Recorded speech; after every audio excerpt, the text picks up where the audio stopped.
Sobrang lapit namin. Nabalot ng takot ang OFW sa Bahrain na makarinig ng sunod-sunod na malakas na pagsabog. Isa po siya sa mahigit 2 milyong Pilipino sa Middle East ayon sa DFA na naiipit ngayon sa gantihan ng Iran at ng sanipwesang Amerika at Israel. Matapos ang unang opensiba ng Israel at Amerika, pinuntirya rin ng Iran ang iba pang bansa sa gitnang silangan na may base militar ng Amerika. At dahil sa krisis, kanselado ang mga flight papasok at palabas ng Middle East. Ay iba pang detalye sa mga kababayan nating naiipit sa digmaan. Ihahatid namin maya-maya lamang. Magandang hapon po. Patay na ang Supreme Leader ng Iran at iba pang kaanak niya at mga opisyal ng bansa. Kasunod po yan ang pagsiklab ng digmaan ng Iran at sanipwesang Amerika at Israel. Isang paaralan din sa Iran ang nawasak ng missile attack na ikinamatay na mahigit 100. Bilang ganti, pinuntirya ng Iran ang mga kalapit na bansa na may mga military base ng Amerika. Nakatutok si Mav Gonzalez. Ginulat ng mga pagsabog ang Tehran, kabisera ng Iran, sa gitna ng preemptive strike doon ng Israel at Amerika. Tanaw sa kalangitan ang paglipad ng missile. Dinigang tila sunod-sunod na putok mula sa malayo. May mga nasunog na sasakyan. Nadamay rin ang isang all-girls school malapit sa isang US base. Mahigit 100 ang naitalang namatay. Kinundi na ito ni Iranian President Masoud Pezeshkian na nagpaabot ng pakikiramay sa pamilya ng mga biktima at mga residente ng Minab. Ang mga pag-atake ay kasunod ng paulit-ulit na babala ng Amerika at Israel na muli silang aatake kung itutuloy ng Iran ang kanilang nuclear at ballistic missile programs. Our objective is to defend the American people by eliminating imminent threats from the Iranian regime. We are going to destroy their missiles and raise their missile industry to the ground. It will be totally, again, obliterated. Agad gumanti ang Iran. Pinuntirya ang mga lugar sa Middle East kung saan may US bases. Gaya sa Tel Aviv, Israel, kung saan isang Israeliyang namatay. Tinamaan din ng missile ang isang residential area sa Israel. Lumikas ang mga residente habang inapula ng mga bumbero ang sunog sa mga bahay. Pinatunog ang sirena sa Jerusalem sa pag-ulan ng Iranian missiles na nasasalag naman ng kilalang Iron Dome ng Israel. Tanaw yan hanggang sa West Bank.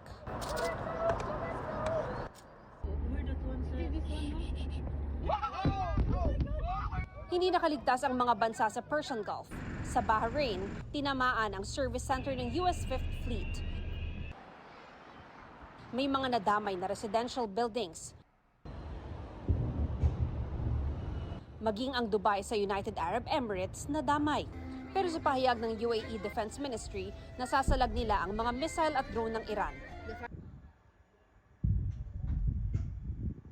Umabot din ang gulo sa Qatar.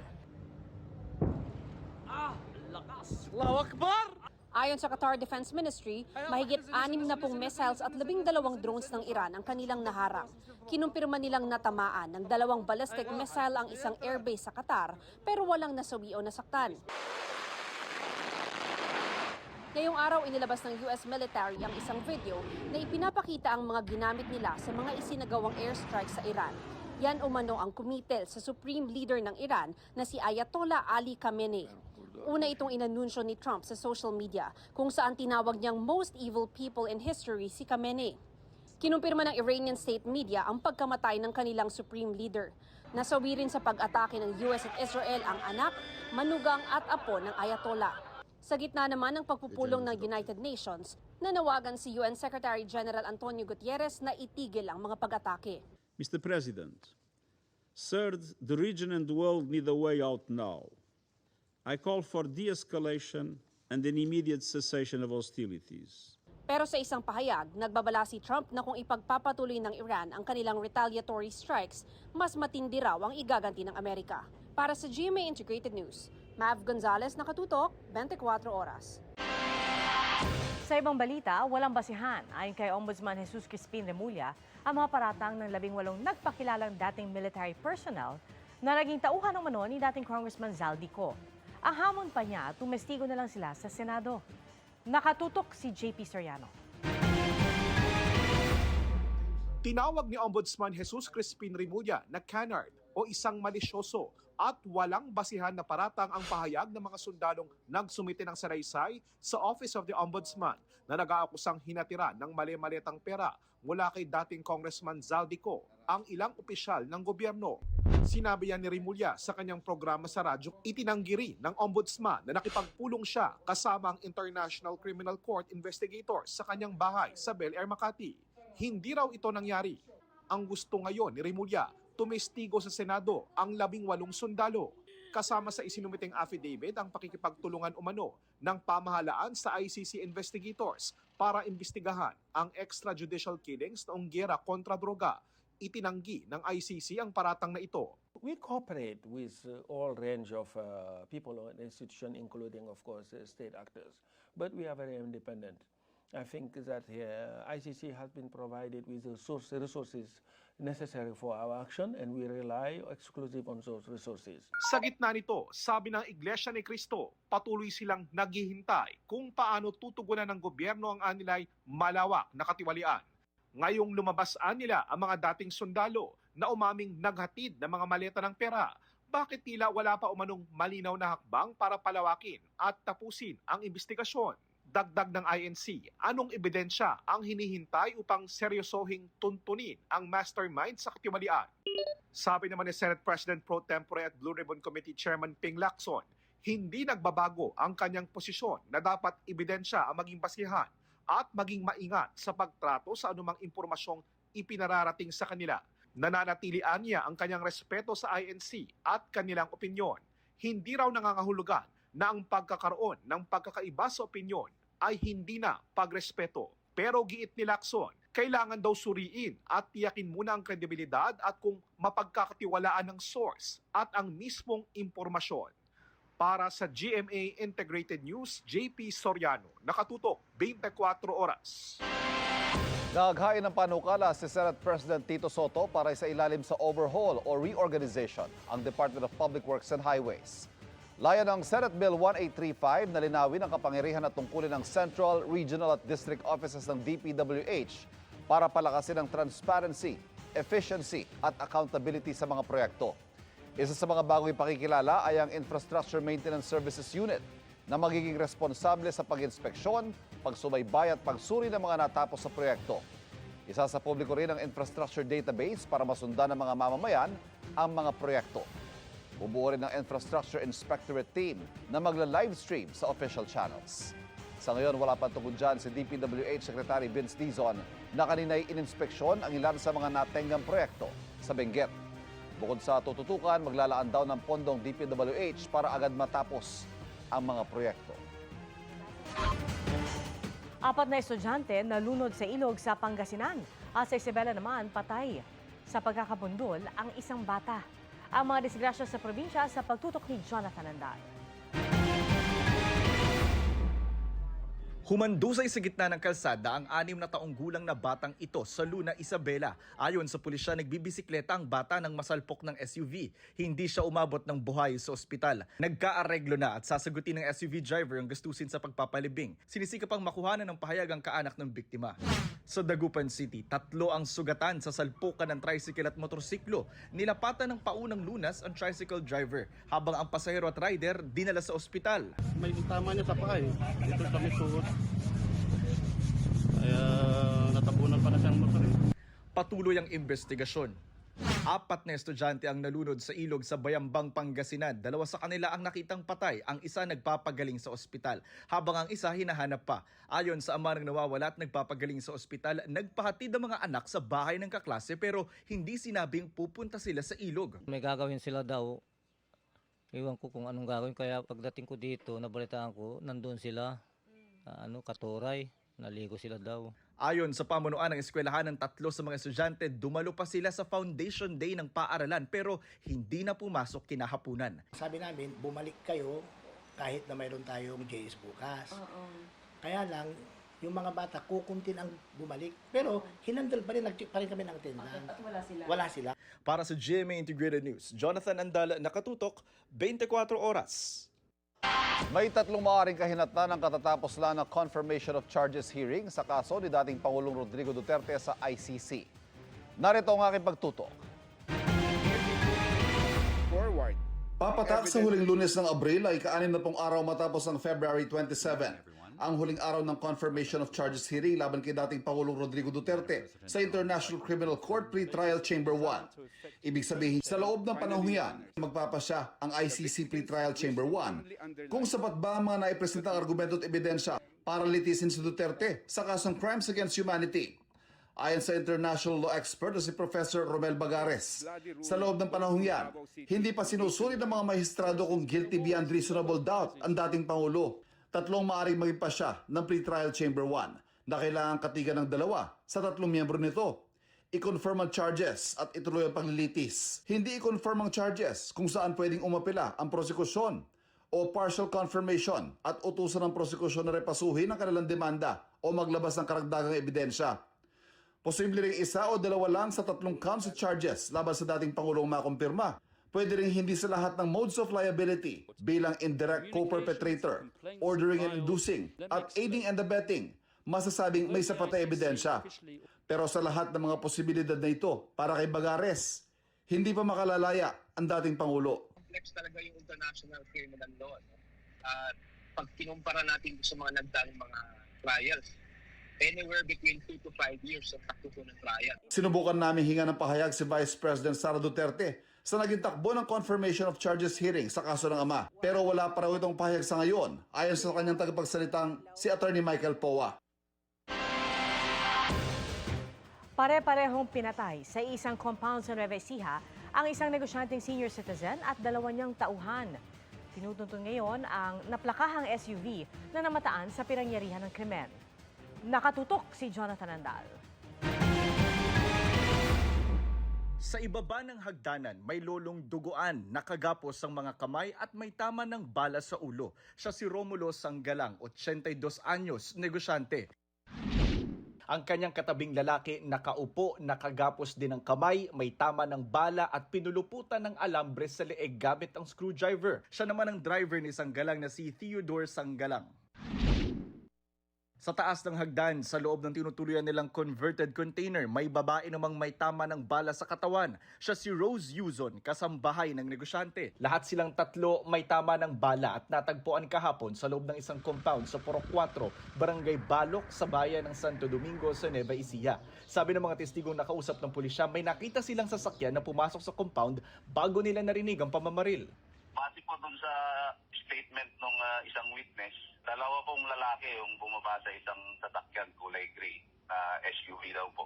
Meron naman tayong plate number na nakuha na po. Dito po kami sa San Miguel, Bulacan, sir, at dito po namin huling namataan, sir, through CCTV, sir. Sabi ng pulisya, ang negosyo ng biktima ay buy and sell ng truck at may mga lupang sakahan sa Santo Domingo. Wala pa po tayong malinaw na nakikitang motibo. Nadatnan ng mga pulis na nakabukas sa mga pintuan ng sasakyan ng biktima. Tila hinalughog din ang mga gamit sa loob ng container. Sabi ng pulisya, nawawala ang isang lisensyadong baril ng negosyante, pati na ang cellphone nito at ng kanyang driver. May mga CCTV camera daw sa loob ng compound pero binaklas daw ng mga salarin ng DVR o ang digital video recorder. Kaya wala ngayong makuhang footage sa loob. Nagpunta na sa pulisya kanina ang anak ng biktimang negosyante. Tumanggi muna siya magpa-interview pero nananawagan siya ng hustisya. Sa crime scene, may nakuhang 9mm na baril, mga magazine, samot-saring bala na may kasama pang suppressor o silencer na posibleng sa negosyanteng biktima ayon sa pulisya. May mga basyo ng kalibre 45 baril. Patuloy ang investigasyon ng pulisya sa motibo sa krimen at sa pagtugis sa nasa likod ng pagpatay. Para sa GMA Integrated News, Jonathan Andal, nakatutok, 24 oras. Mga makukulay at namumukadkad na mga bulaklak ang sumalubong sa mga nakisaya sa Panagbanga Festival sa Baguio City ngayong araw. Makipiyesa tayo sa live na pagtutok ni Jasmine Gabriel Galvan ng GMA Regional TV. Jasmine. Ivan, makulay at masayang selebrasyon ng Panagbanga Festival 2026. Atraksyon ngayong araw ang mga naggagandahang flower float. Ang malamig na panahon sa summer capital of the Philippines, sinabayan ng mainit na pag-aabang ng libu-libong turista sa Panagbanga Festival 2026. Dagsa ang tao sa Session Road at Harrison Road. Good vibes ang hatid ng mga Cordilleran hunks na bumungad sa pagsisimula ng Grand Float Parade. 30 floats ang nagpabonggahan sa tingkad at kulay mula sa maliliit hanggang sa naglalakihang mga float. Sa bawat karosang napalamutian ng libu-libong piraso ng iba't ibang uri ng bulaklak, makikitang husay, galing at pagkamalikhain ng mga taga-Cordillera. May float na tampok ang pamosong Lion's Head sa Cannon Road. Merong float na inspired naman ng Year of the Horse. Mga bulaklak gaya ng Radus, Chrysanthemum, Malaysian Mums, Everlasting, Rose at Sunflower ang karamihan sa ginamit na bulaklak sa paggawa ng mga karosa. Ang tinitingnan talaga dyan is the creativity, the craftsmanship, and the details doon sa kanilang mga floats. It's very intricate. They have so much details in every float. Ma-appreciate mo talaga yung growth ng mga flowers na syempre tinubo nila and everything. Tapos yung dinesign pa nila. Very well thought of yung designs din po nila. Napakaganda naman. Sobra. Wala nang pakialam sa dami ng tao kasi yung nag-enjoy kami sa panonood ng mga float man. Matapos ang parada, idinisplay sa Melvin Jones Football Ground ang mga karosa para malapitang makita ng mga turista.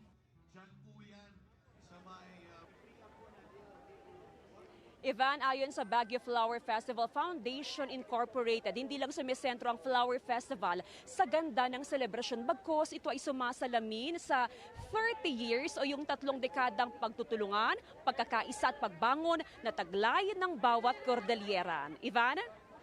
Maraming salamat, Jasmine Gabriel Galban ng GMA Regional TV.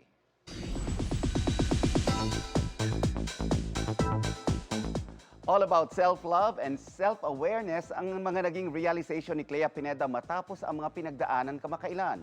Proud and excited na rin siya sa kanyang international film debut. Narito ang aking chika. Self-love, self-awareness at self-care. Hindi lang sa katawan, kundi pati na rin sa pag-iisip.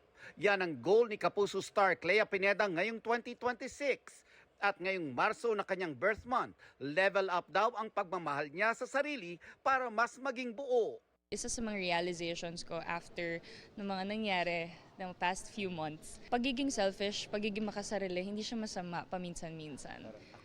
Ako naman this time, para sa akin naman this time, para sa pamilya ko.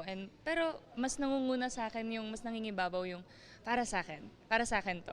Sa akin yung spotlight this time. Proud naman si Clea sa kanyang first ever international film na sinushoot niya ngayon. Ayon sa aktres, ibang-iba raw ang work ethics ng kanyang mga katrabaho na mga international actors. Marami raw siyang natutunan pagdating sa pagiging handa para sa shoot ng isang proyekto. Sobrang gaan sa set, sobrang nakascheduled lahat. And iisa lang, yes, which is good. Walang bad energy sa set and which is sobrang yun yung gusto ko sana. Co-produce siya with Alden and sa mga producers from the States. So sobrang nakaka-proud bilang Pinoy na magkaroon, mapasama yung mga Filipino sa ganun klaseng film international. Mahigit 2 milyong Pilipino sa Middle East ang naiipit sa giyera ng Iran at sanib puwersa ng Amerika at Israel ayon sa DFA. May mga OFW naman na hindi makaalis ang Pilipinas dahil sa mga nakanselang flight. Mula sa NAIA Terminal 3 nakatutok live si Darlene Kai. Darlene. Ivan, daan-daang OFWs ang stranded dito pa lang sa NAIA matapos makansela ang higit 20 international flights papunta sa iba't ibang bansa sa Middle East ayon sa pinakahuling tala ng OWA o Overseas Workers Welfare Administration at Civil Aviation Authority of the Philippines. Minahagi nila sa atin ang kanilang mga pangamba, pati na yung mga Pilipinong naroon mismo sa mga bansa kung saan may gulo ngayon.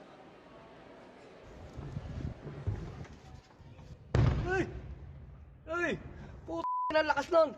Gulat sa pagsabog ang OFW na ito sa Qatar. Isa sa 7 bansa sa Middle East na pinuntirya ng Iran dahil may mga US military base. Ganti nila ito sa pag-atake sa kanila ng Amerika at Israel. Sa Alwakra Municipality, natamaan ng missile ang mga sasakyan sa isang residential area. Walang namatay. Ayon sa isang Filipino worker doon, panay ang tunog ng National Emergency Alert sa kanilang mga cellphone. Mga siguro 6 or 8. Oh my God. Ayan na naman, sunod guys. Yung daughter ko, sabi niya, talagang natakot siya. Yung panganay ko, parang, what is that, Mama? So we're trying to explain.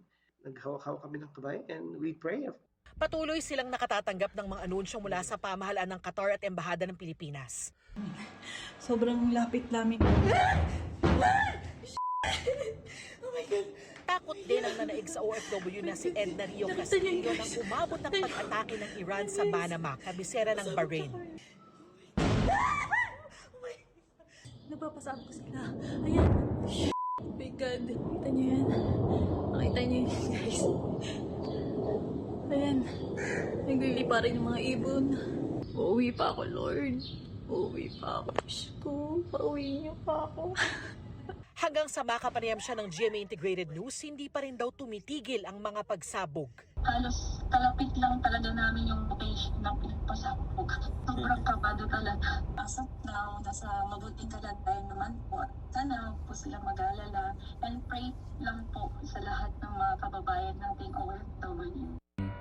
Maririnig niyo po yung sirena sa background at kanina po may mga pagsabog ulit. Sana po ay matigil na po ang kaguluhan ito. Ang OFW na si Randy, 30 minuto lang ang layo ng tinitirhan mula sa US military base sa Jufair District na pinuntirya rin ng missile attack. Habang kausap siya ng GMA Integrated News, tila may narinig pa raw siyang pagsabog. Dapat daw malayo sa bintana.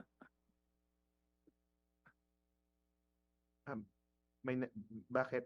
May ano? Wala naman. Meron po akong naririnig ulit. Pinag-evacuate na raw ang ilan sa mga katrabaho niyang Pilipino habang naghihintay ng abiso mula sa gobyerno kung kailangang lumikas. Sa isang video message, siniguro ni Pangulong Bongbong Marcos na patuloy ang pagmumonitor ng mga kauni ng embahada at labor attaché sa mga lugar kung saan may kaguluhan. As of 9 o'clock Sunday, wala po tayong natatanggap na report na may casualty na Pilipino. Wala pong Pilipino ang namatay, wala na Pilipino ang nasaktan. At sa ngayon ay patuloy ang aming pag-monitor para tiyakin na nasa magandang kalagayan ang ating mga kababayan sa Middle East. Dagdag ng Pangulo, patuloy niyang binabantayan ang sitwasyon at magbibigay siya ng karagdagang impormasyon na darating sa kanya. Pinag-iingat din ni Vice President Sara Duterte ang mga Pilipinong naninirahan o naglalakbay pa Middle East. Siguraduhin valid at hawak ang inyong mga dokumento at pasaporte. Kung lalo pang lumala ang sitwasyon sa seguridad, maging handa na baguhin ang inyong mga plano anumang oras kung kinakailangan. Sa datos ng DFA Department of Foreign Affairs, may mahigit 2,400,000 Pilipino sa iba't ibang bansa sa Middle East. Ayon sa DFA, inabisuhan na nila ang ating mga embahada sa rehiyon na ipaalam sa mga Pilipino ang emergency hotline sa maaari nilang i-contact.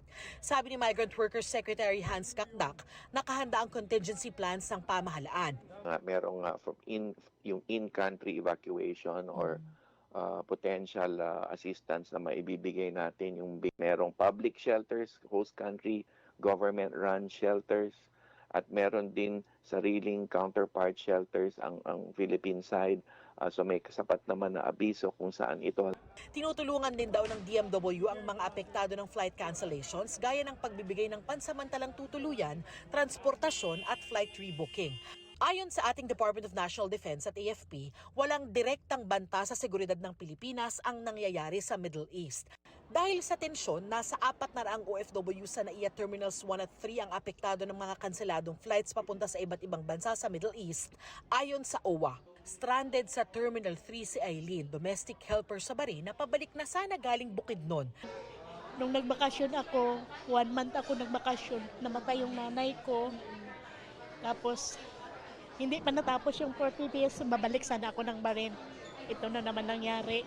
Inaalala niya ang kalagayan ng anak na nasa Bahrain. Sa OFW Lounge, meron silang pwesto dito, hindi sila pakalat-kalat sa airport.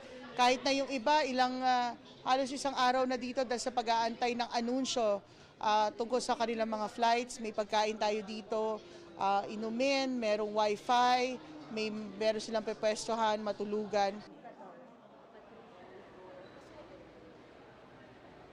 Ivan, patuloy daw na minomonitor ng Civil Aviation Authority of the Philippines ang sitwasyon sa mga paliparan pati update sa international flights. Pero para doon sa mga may biyahe ngayon at sa mga susunod na araw, maigi na rin daw na makipag-ugnayan kayo sa inyong airlines. Yan ang latest mula rito sa NAIA Terminal 3. Balik sa iyo, Ivan. Maraming salamat, Darlene Kai. Mga kapuso, sensitibong balita po, isang fetus na isinilid sa styrobox ang nadiskubre sa kisame ng isang hotel sa Quezon City. At ayon po sa staff ng hotel, 3 araw na raw nangangamoy ang fetus. Nakatutok si Danoting Hungko, exclusive. Laking gulat ng mga tauhan ng isang hotel sa Cubao, Quezon City nang tumambad ang isang patay ng fetus na nakasilid sa isang styrobox.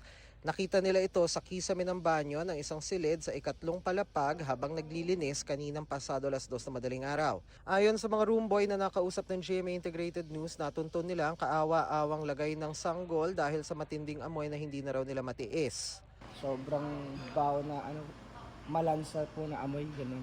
Sabay hindi po namin matagpuan kung saan po nagmumula. Hanggang pinasok po ng kasamaan ko yung CR at na tagpuan niya sa kisame yung amoy na malansa. 2 to 3 days. 2 to 3 days. Pero maliit lang na amoy. Tapos yung bag ng kahapon na hindi ko na talaga matiis. Parang nag-upgrade siya. May nakita po na parang box. Siyado po yun. Tapos nakabalot pa ng plastic. Nang unang madiskubre ang styrobox, hindi muna ito binuksan agad ng mga room boy hanggang dumating kaninang umaga ang kanilang supervisor. Wala pang go signal. Opo. Ang ginawa po namin, pinaabot po namin ng umaga hanggang sa sinabi na po ng mga kasamahan po namin dito sa loob na buksan po namin. Hindi po namin binuksan kasi inintay pa po na magpang-umaga po. Yung pang-umagang shift. Opo. Kasi ayaw rin namin magano nang wala po yung supervisor. Tumanggi muna magsalita ang supervisor habang iniimbisigahan pa raw ang kaso. Nang makitang fetus ang laman ng styro, nireport nila ito sa barangay na siya namang tumawag sa pulisya. Bandang tanghali, dumating ang QCPD Soco para iproseso ang styrobox. Inaalam na ng pulisya kung kailan iniwan sa hotel ang fetus at sino ang mga magulang nito. Para sa GMA Integrated News, Dano Tingkung, nakatutok 24 oras.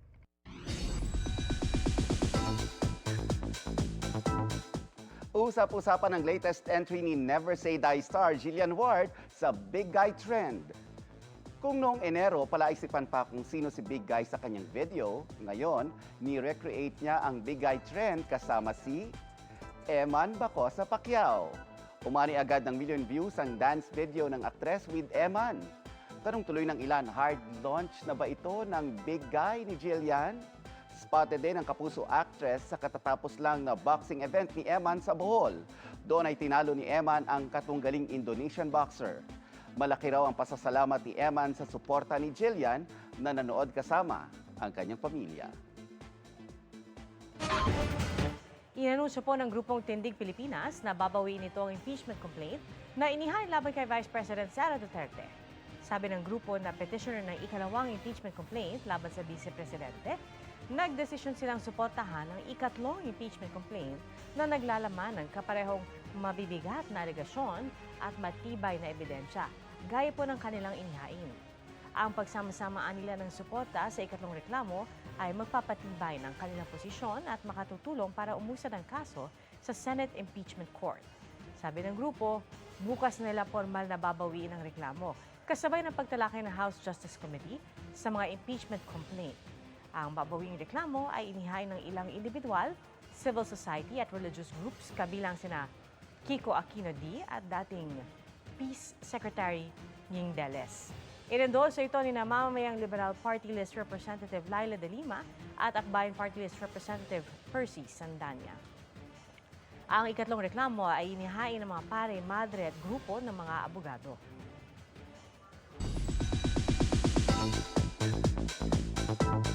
Big winners ng PBB Celebrity Collab Edition 2.0 ang kapuso star na si Caprice Cayetano at kapamilya star na si Lela Ford. Alamin sa chika ni Atina Imperial. Kakaiba ang format ng The Big Night ng Pinoy Big Brother Celebrity Collab Edition 2.0 kagabi. Nagtipon na sa The Crossroads Center sa Quezon City ang GMA and ABS-CBN executives, fans, hosts at alumni ng PBB. Habang ang Ultimate 8 may final task pang ginawa sa loob ng bahay ni Kuya. Itinanghal na 4th big placers ang Kapuso teen na si Princess Alia at kapamilyang si Miguel Vergara. Hindi ko na-expect na aabot ako hanggang dulo kasi sobrang dami na ding times na sabi ko, okay, parang feeling ko okay na yung journey ko dito, bounce na ako. Pero ayun nga, binigyan ako ng pagkakataon ng taong bayan, so sobrang grateful ko to. I expected to be the first one to be evicted po kasi nung mga time po na yun, I was super quiet and I didn't know if people would love that. Super unexpected po na umabot po ako ng ganito katagal. Third big placers sina Ashley Sarmiento at Joaquin Arce. Ang sarap-sarap po sa pakiramdam na makakita po ng ganun po kadaming suporta po sa mga tao. Ang daming sumisigaw. I'm really happy that everyone has supporters and that I have supporters. Second big winner sina Heath Jernales at Crystal Mejes. Naglalaro po ako sa computer ko dahil ang tagal ko na po inaabangan maglaro ng games. Kaya that's the first thing I'm doing. Playing and listening to music po. I'm gonna hug my family, so tight. I'm gonna stay up all night talking to my family.